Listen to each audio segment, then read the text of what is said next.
I'm Bill Wasik, and I'm the author of And Then There's This. Flash mobs are gatherings of people somewhere in physical space that last for 10 minutes or less, and they are brought together on the fly via text message or email, and then everyone disperses and leaves no trace. I think that flash mobs are a demonstration of what technology can do. They're a demonstration of how you can use fun and a kind of a sense of being a secret agent on a mission to get people together in really large numbers. I think that because the idea of flash mobs being absurd and being 10 minutes or less sort of means that they are not very great vehicles for expression or for actual, creating political change. But I do think that they are an incredibly powerful demonstration of what these kinds of gatherings can do. And I think that a lot of people are using flash mob type ideas to try to affect change or to try to express themselves in interesting ways. To me, the flash mobs are sort of more showing what could be done, but that the more serious stuff is a step beyond. To me, flash mobs were a kind of performance art, and they weren't protests. They certainly weren't a substitute for protests. They were a social experiment. They were a demonstration of what the technology of sort of internet chain emails could do and text messaging can do, and the demonstration of social networks in the way in which people can, just through, one person forwards it to 10 people and they forward it to 10 people, and before you know it, you can gather really tremendous crowds. And I also think that they were an important demonstration to the people who took part in them, where, especially in this kind of era of Facebook, where we have these large communities of quote-unquote friends, but our relationships with them are so virtual and they're so bound up in, these very ephemeral or kind of just purely digital transactions where you see a face on a screen and you send a message or you see a post on the wall. There's something about flash mobs where those connections are suddenly made really explicit and really virtual, and they remind us that we are still people who have bodies and still people who have the ability to create change in the real physical world. I saw the flash mobs very much as a media phenomenon, and part of the thing that I noticed was that you would have in New York in any given year, and especially during the summertime, you would sort of have the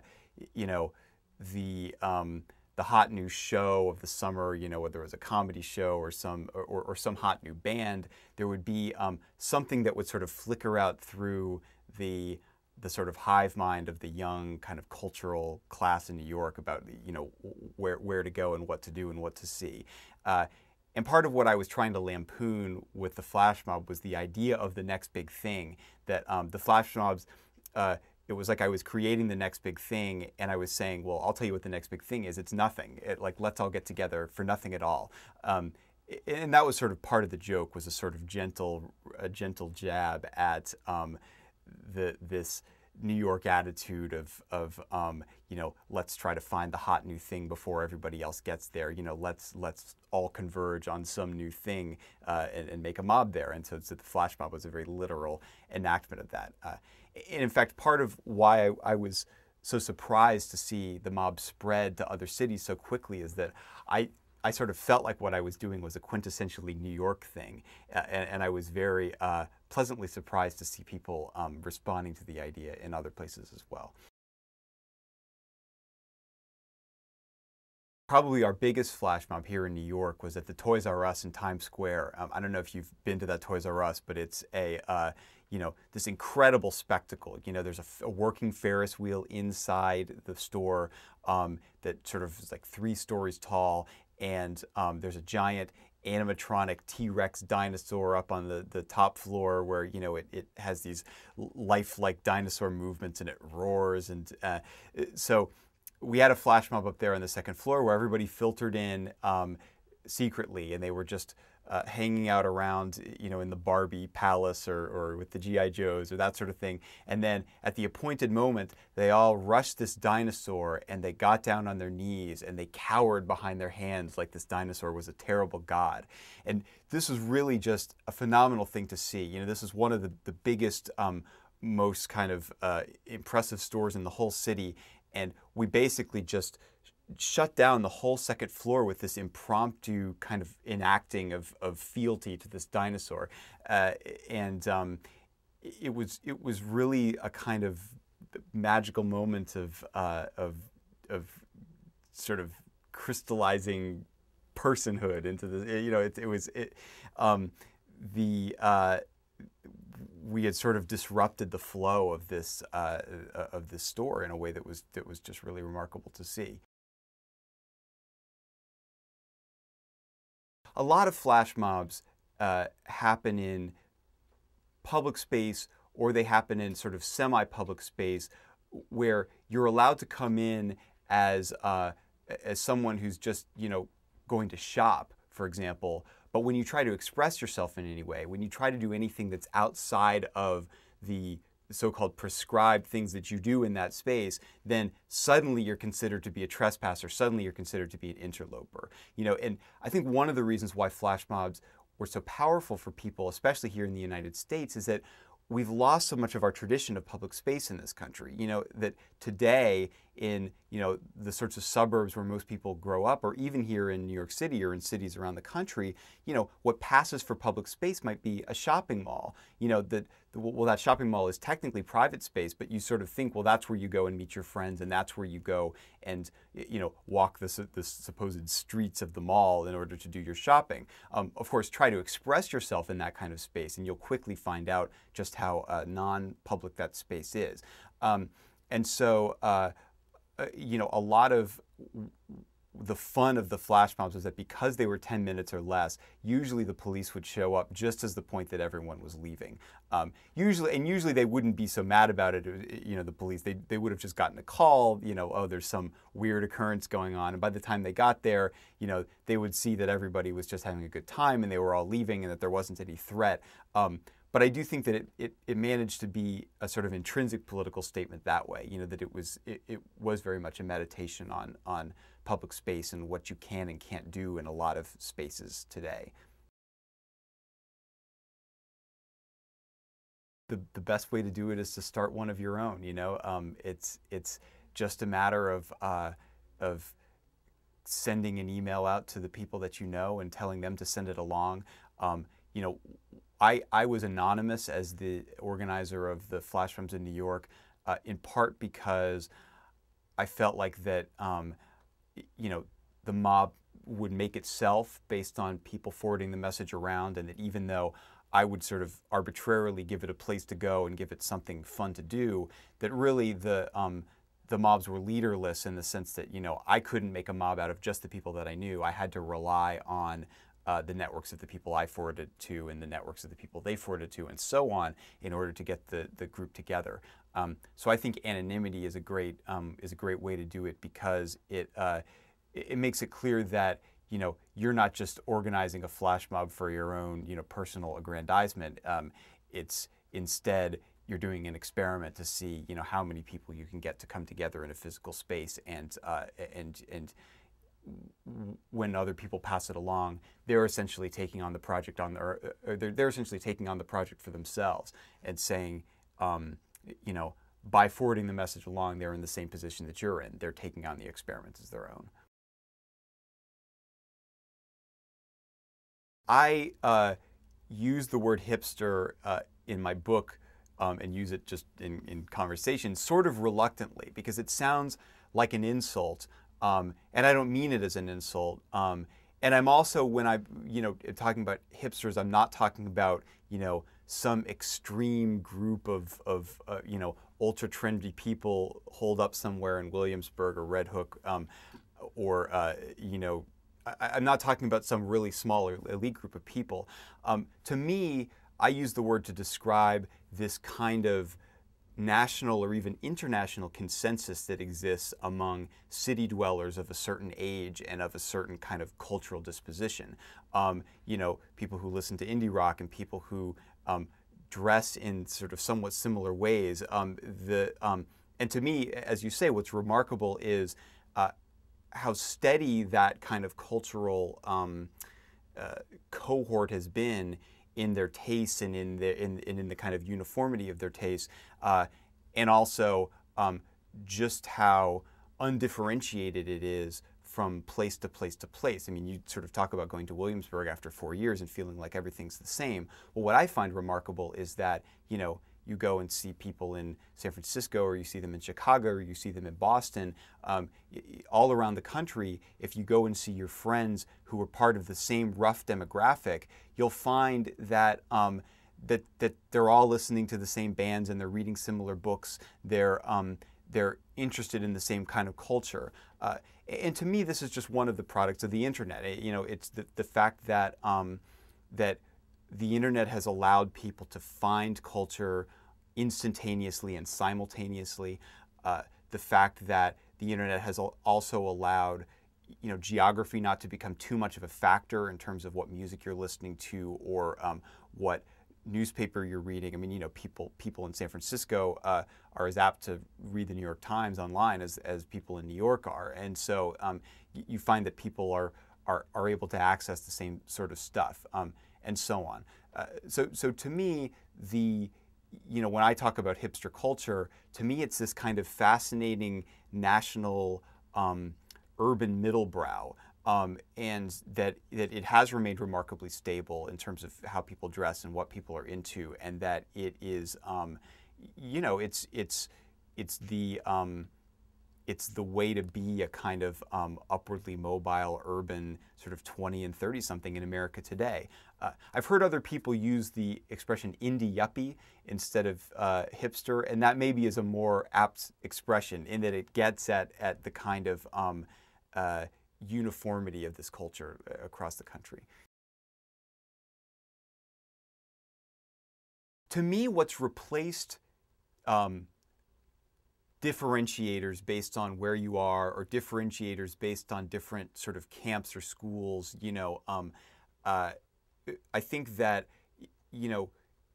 kind of young sort of intellectual culture or young sort of cultural fans used to break down in terms of, in terms of camps, or in terms of there would be geographical divisions. To me, today, what's replaced all that is speed. That there's more churn. There's more of a sense. Part of the reason why there can be this uniformity and there can be this kind of sense of stasis that can last over essentially a whole decade is that there are constantly new cultural products that are being thrown at people, again because of the internet. And this is one of the main theses of my book, is that what the internet kind of culture does to us is it throws this barrage of novelty, whether it's new bands or it's new books or it's some new political argument or some new tiny little celebrity, that we're constantly being subject to these waves and waves of these new stories, and that because of that, we feel like we are living in this very dynamic way. We feel like we're living in this very dynamic time, and yet so much of what's being thrown at us is forgettable. It's disposable. A lot of it is stuff that we look back on, even just a few weeks after we find out about it, and we sort of think, oh, that's not really very interesting anymore. But of course, we don't look back on it because we're on to the next thing. And so, that to me is the kind of paradox and the problem of culture making today as a whole, is that the speed and the churn of the internet culture, or the sort of culture that the internet enables, allows us to feel like that there's something going on when, in fact, a lot of times there's not that much interesting going on at all. The problem is that the internet and the internet conversation, it just can't be ignored. I mean, it is the sort of the most vital, or it is the vital locus for cultural conversation today. I mean, here I am talking to you for bigthink.com, and the the to get out of the homogeneity, to get out of this kind of barrage of sort of tiny little disposable cultural bits that sort of is our lot right now, essentially requires you stepping away from this internet sort of scrum, this internet the giant sort of cocktail party that is the internet, and saying, that doesn't matter. But that's very, very difficult to do because, the attention right now is all coming from the internet. And I don't think that it's, to me, I don't think it's wise, or I wouldn't advocate anybody just turning off their computer and saying, I'm going to go completely Luddite and head for the hills. Not only because I think that that's not necessary, but I also think that it's not really desirable. I think that what's going on online is too vital to completely turn it off, to completely say, well, this doesn't affect me and I'm not going to take part in it. But I do think that people need to step back from it a little bit, set aside time in their life away from the internet, away from the sort of constantly always on way that people tend to follow culture today, that people tend to consume culture today. I think people need to carve out spaces in their lives for contemplation and for working on bigger projects. That to me is the solution, and that I think is the solution to what you're asking about too, which is how do you sort of step back from the homogeneity, which of course is a homogeneity that's born out of constant novelty. And I think that you don't want to step away from it entirely, but neither can you allow yourself to just stay completely marinated in it. Well, I think we are social animals, and we part of the reason why we like culture is precisely that we like to talk to other people about it, that we like to be sharing something with other people. I mean, you could say that culture is the sort of social space between people, and that we would be not very effective humans at all if we weren't inherently interested in the things that other people are interested in.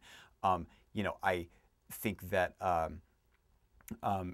So yeah, to me, a lot of this stuff about the herd mentality and the bandwagon effect, we a lot of times code that as being, conformity and entirely negative, and we see it, we think about the Nazis or something. But of course, it's just the basic stuff of what it means to be human.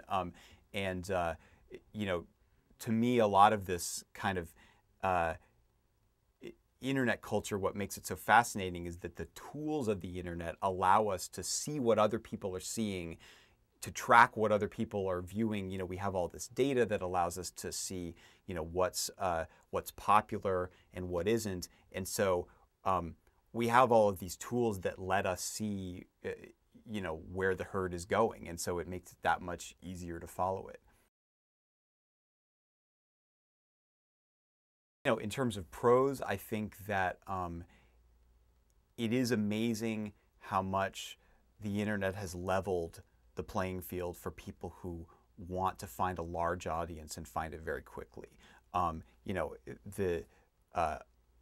of the cliches about the sort of amateur explosion and the way in which the little guy can compete with the big media, all of that is essentially true in the sense that somebody can throw up some YouTube video that took them 20 minutes to make using just the tools that were available to them in their their basement or their garage, and if it's good enough, or if it's grabby enough, then it can get millions and millions of hits in the span of just a few days. And so that's just remarkable, and you can't help but be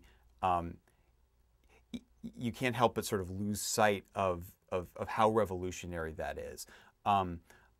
you know, and also the pros are, you know, the way in which the internet allows us to find things that are very, very specifically relevant to us. You know, the long tail idea that Chris Anderson gets into, you know, that having sort of infinitely accessible culture allows us to segment ourselves in ways that can be very satisfying and very useful. You know, if you're a particular fan of a particular band or a particular actor, you know, or a particular style of music or anything, you know, you can very quickly through the internet find communities of people who are like you. You can find recommendations for other things that you might not have known about that you would like because, you know, the people who have similar taste to yours like them too.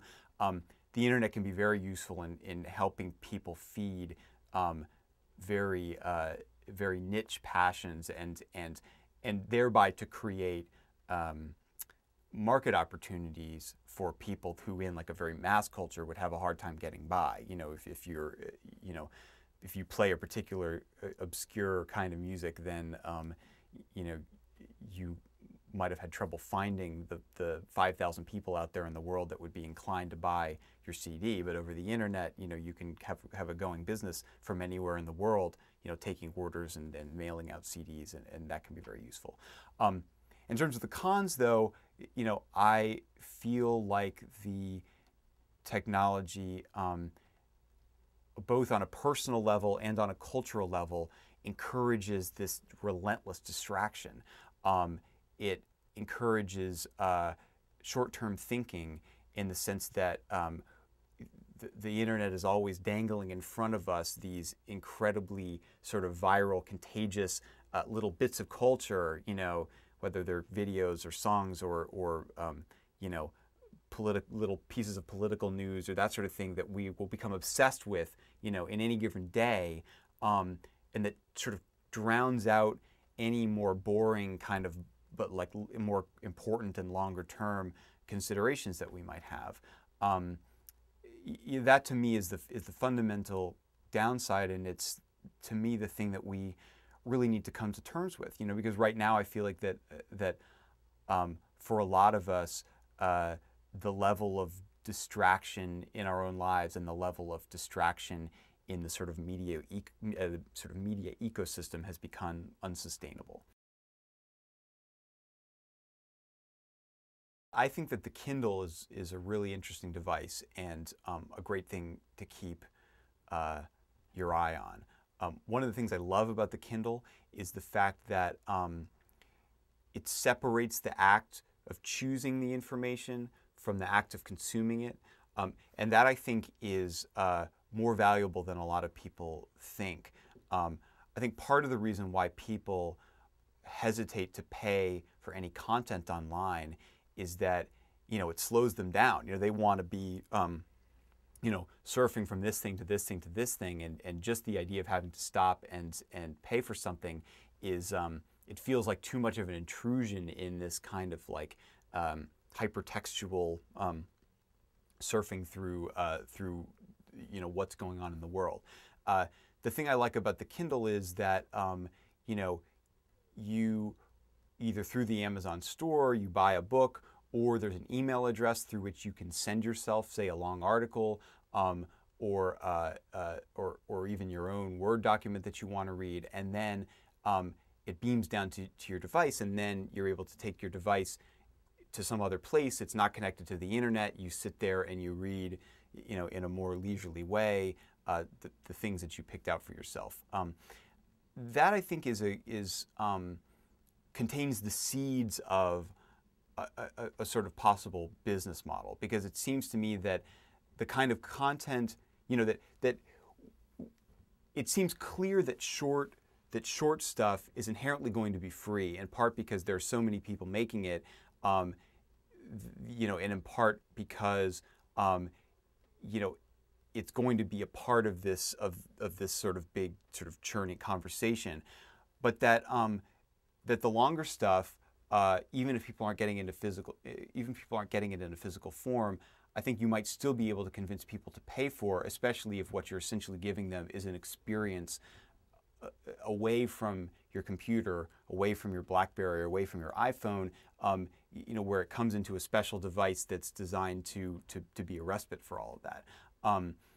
So I'm hopeful that the Kindle might represent a way for not just book publishing companies, but also for magazines and sellers of long-form journalism to potentially make money off of their work. For the shorter stuff, I don't really know what the answer is. There's just never been, there just hasn't been a successful business model where they've been able to get people to open up their wallets to pay for access to these streams of information. Maybe after some of these companies start to fail, and information becomes scarcer, that then the value proposition becomes clearer for consumers. That if your local paper shuts down, then maybe you start to see the value of giving the New York Times some money, or else it's going to go out of business.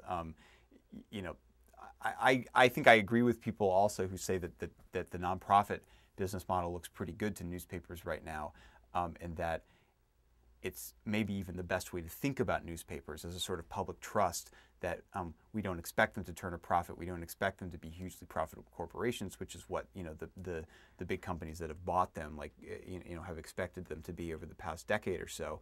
But that instead, they can mostly make back what they spend, and meanwhile they're providing this incredibly important public service.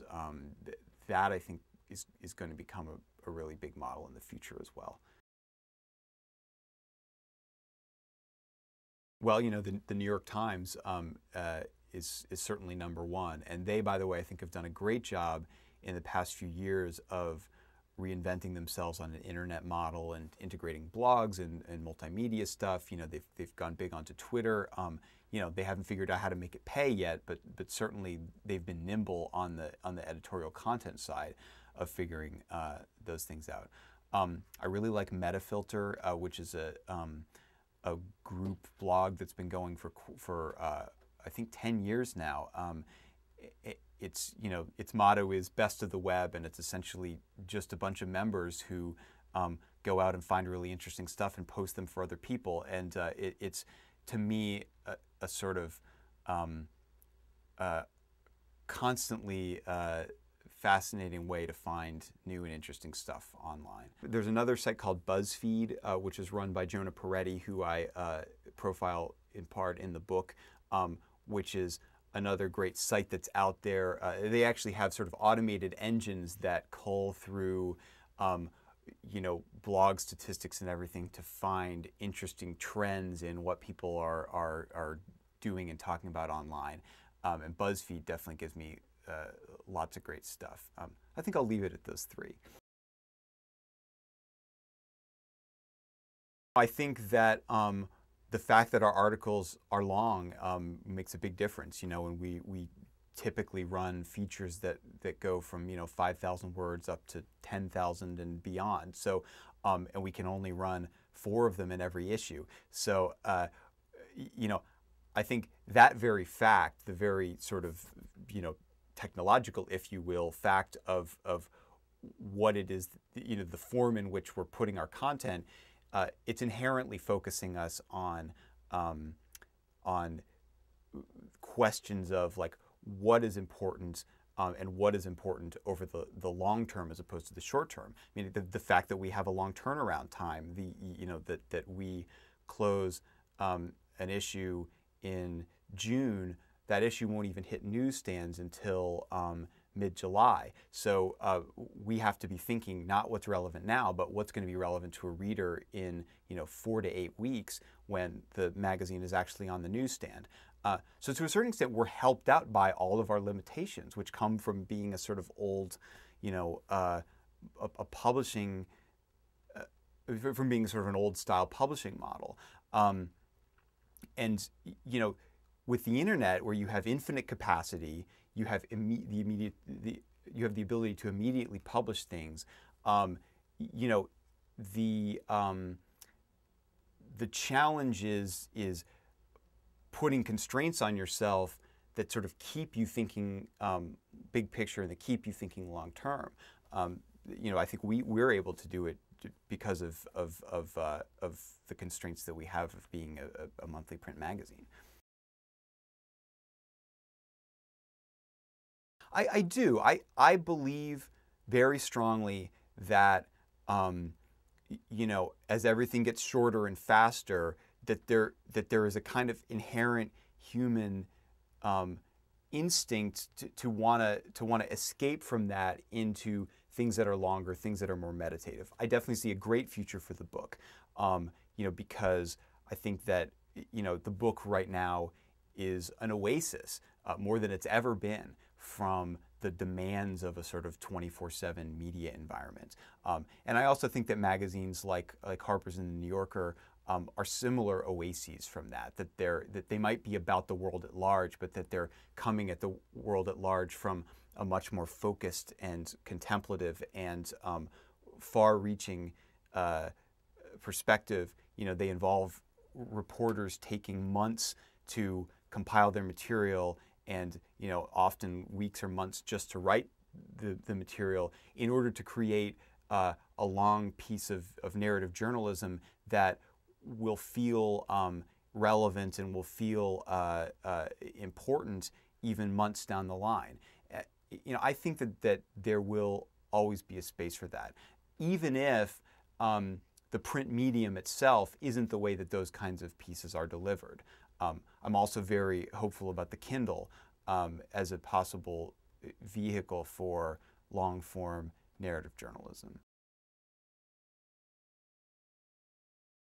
I think that there are a lot of great sort of smaller journals. A lot of them don't pay very well or don't pay at all, but there are a lot of places that are keeping long-form writing alive. You know, some of the literary journals that get published by universities will have nonfiction stuff. There are some smaller quarterlies, you know, like N+1 or you know, The Believer is a monthly magazine. The Paris Review is now running. Excuse me. Paris Review is now running long-form nonfiction. The Virginia Quarterly Review is a great place. So there are sort of smaller places to do it. I also think that writing for you know, just keeping a blog, I mean, it can be very useful too. You know, it's for all the reasons that I talked about earlier, there are ways in which the technology of the internet almost sort of inherently encourages you to write shorter and to write more kind of pithy, sort of possibly viral stuff. But I think that it's possible to keep your head out of that and to create a blog and do your own writing that can really impress editors at bigger magazines and make them want to give you a shot. I feel like that really the crucial thing is to find places to write that let you write with style, that let you write at length, and that let you write with a certain kind of humanity. That if you spend all of your time writing for places that force you to write very short and that force you to write within really, really narrow stylistic constraints, then it's going to be very, very difficult for you to find your voice as a longer form narrative writer. You know, we have the logical extension of it with Twitter. You know, in Twitter, where, you know, 140 characters is all you get, and you know, you see a whole Twitter culture developing online, and it does seem like the logical endpoint of this shortening of the process and this speeding up of the process, so that what you have when you log onto Twitter is just this kind of constant just wash of tiny little updates from hundreds of people that you might be following, that you sort of are able to digest by skimming in this one long stream, you know, and that's the conversation of the 21st century. It's my hope and my faith that people will have that kind of conversation, but that they'll reserve a part of themselves for another more old-fashioned kind of conversation where people are writing at greater length and contemplating things at more remove, that we will sort of have our instantaneous friend feed going on our screen, but that will also still have a place for essay and for argument, for narrative journalism and dialogue and for books. And I believe that we will. At the end of the day, I'm hopeful about this stuff. I really think that we, will be able to strike a balance between the churn of the internet and just the basic demands of being human and having a community, which require people to take their time and to think things through. I think that, even if print is dead or dying, and I'm not convinced that it is, but even if it is, we'll always have a need for journalism. Journalism will always be, a vital function of what people do. And I think if people decide to go to journalism, I think that they should try to not be too narrow in terms of the platforms that they imagine doing their journalism for. So, if your goal is to write long-form narrative journalism, take classes in long-form narrative journalism, but also learn how to make a podcast, learn how to use video, tools and to edit videos, learn how to do other types of radio broadcasting. There's all kinds of great radio stuff going on right now, and NPR. In a bad media environment, NPR has been one of the great success stories of the past few years. That they've been able to grow their audience, and that they've been able to through listener support and stuff, been able to stay very financially viable. I think that if people decide to go to journalism school, they should be thinking about spreading themselves as widely as possible and learning all the different forms, learning all the different media, and then thereby preparing themselves to weather the whatever storm is approaching, or whatever storm it is that we're in the middle of in terms of careers in journalism. Now, as to the question of whether to go to journalism school or not, I think that that there's no need to do it. I think that journalism remains one of the great professions that you can, walk into town with nothing but, a pad and a pen and make a name for yourself and sort of learn the craft as you do it. That having been said, journalism school continues to be valuable for a lot of people as a way to get started in thinking about, not only how to do journalism, but how to have a career in journalism, how to pitch stories and how to work a beat as a newspaper person. I think that as the technology becomes more important for journalists, in terms of knowing how to do podcasts and knowing how to do the video stuff, I could see the role for journalism school expanding even further in that, getting that hands-on experience of mastering the different technological platforms and stuff would be a valuable thing for journalism school to teach.